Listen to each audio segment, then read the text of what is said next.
So two large events occurred today. One, checkmated a Grandmaster. That's just about the third best feeling in the world.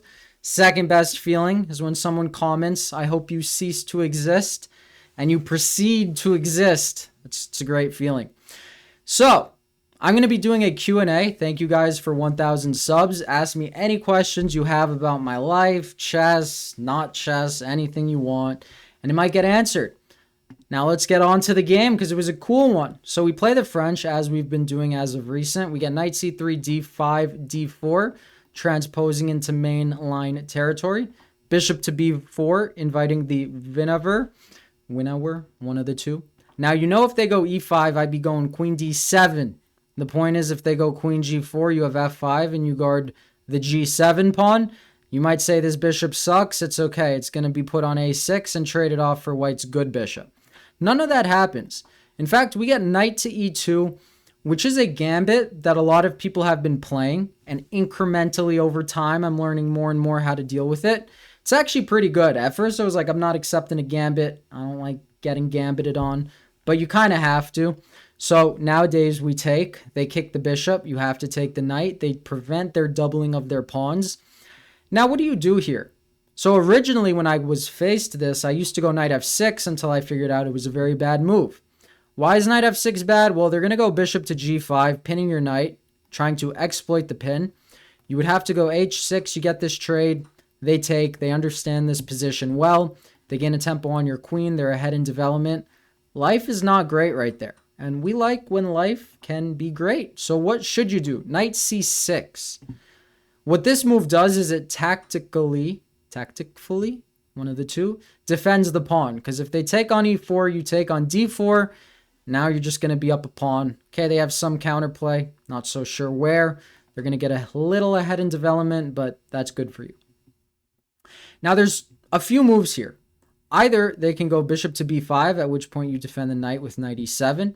They can go d5, which I think is the main line. He played the second main line, at which point you take.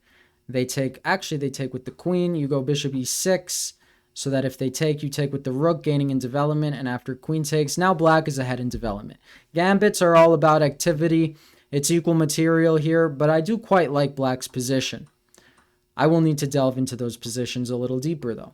Now, my opponent played bishop to f4. What should you play here? The first move is probably what you should play, the first move you think of. You should play knight f6. I don't know why I saw ghosts on knight b5. You know, this is like the London, but I forgot that you're attacking the tempo, or you're attacking the bishop with a tempo.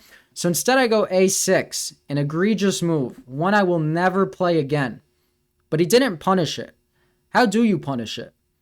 The way to punish it is to go pawn to d5, and it's actually quite bad for black now that his bishop is already developed. He's already going to be deep into the position with activity, at which point you have to go knight e7, and it's just not such a pretty position. I mean, takes, for example, takes, you take back with the bishop. It's not the end of the world, but it's not the beginning of the world either. If that makes any sense, it doesn't, because your position is just not great. So d5, the forward expansion, would have benefited white. But instead he went queen d2. An odd-looking move.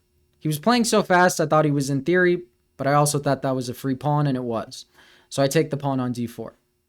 Now we get a queen trade, and like a true GM, what should you play here? You should play castling, defending c2, which was a fork, and attacking the knight. At which point I go back, he takes one of the pawns, I'm up a pawn. But as you can see by the bar, white is ahead in development. Well, you can't see that by the bar, but if we're trying to justify the bar, that technically doesn't need any justification. That would be the explanation. Instead, my opponent channels his true inner 800 and takes the pawn. And then he gets forked. Now, it's not so easy. You see the bar is all the way up, but you don't see that during the game. We do win a rook. I honestly thought that he might go bishop e5. For example, bishop e5, I calculated this. Other than castling, we get a check. We take the rook, they take the pawn, trapping our rook. We get the knight to safety, they take, and you trap their bishop. So that's what I saw. I was like, oh, he should castle, but he didn't. Instead, he gets forked. Now let's talk about the conversion. Because as you guys know, you got to beat a Grandmaster like 10 times to win a game. And that was just his first life. So all of his pieces are out. Our knight is trapped, so he's going to win it back. So you really need to develop. What's the fastest route towards developing here? Well, you gain a tempo on the bishop. When the bishop moves, you gain a tempo on the knight. And when the knight moves to attack your bishop, you castle with check. I was quite proud of these prior 3 moves because you got your whole queenside out in the matter of moments. Before this knight could even get taken. That's how you know you're doing well. So we develop, they take our knight, trades help because we are up material, and he goes bishop to e3.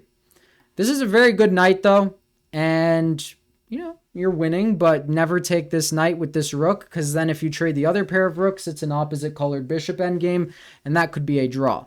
So we double up, they try to blow everything open. I offer a rook trade, which gets declined, and I thought I was pretty clever here with the move pawn to b4. It's never, let's say you remove this bishop, take, it's never too late to get checkmated. That is really a thorn of a knight. So I go b4, I'm like, okay, I'm going to keep the a file closed. I'm going to rook lift, try to put pressure on his king, and he goes king to a5. I'm like, am I getting checkmated? Is he getting checkmated? What's happening? That's what's going through my mind. I'm like, okay, that's a pawn. I'm going to snag a pawn. He snags a pawn himself. And now I want to give check, but if you anticipate knight back, you'd like to win, because if you would like to win the bishop and the knight for the rook, then it's an easy win. So I go rook to c6. He now goes knight to c5, but we do pin that knight. People don't like getting pinned. We get pawn to b4. I'm like, oh my goodness, this guy is whipping out counterplay out the yazoo. Is that a word? I think that's a saying. We get bishop to f1. See the idea. Look at it here. So his only move is b5. He did not play that. He went rook to c3 and got checkmated. This is I've probably checkmated about 20 grandmasters in my life online. And usually they resign because they see the checkmate incoming. I am positive this guy did not see this checkmate. The checkmate, I'll stop talking, is rook to a6, exploiting the fact that the knight is pinned, and he got checkmated on a5. And I couldn't believe I played this game at 94 accuracy. Granted, he did blunder a fork and won, but a win's a win, a GM is a GM sometimes. Thank you guys as always for watching. I'll see you tomorrow. Thank you for 1,000 subs for real. I appreciate it. Thank you for your time. I'll stop thanking you. Peace out. Boom.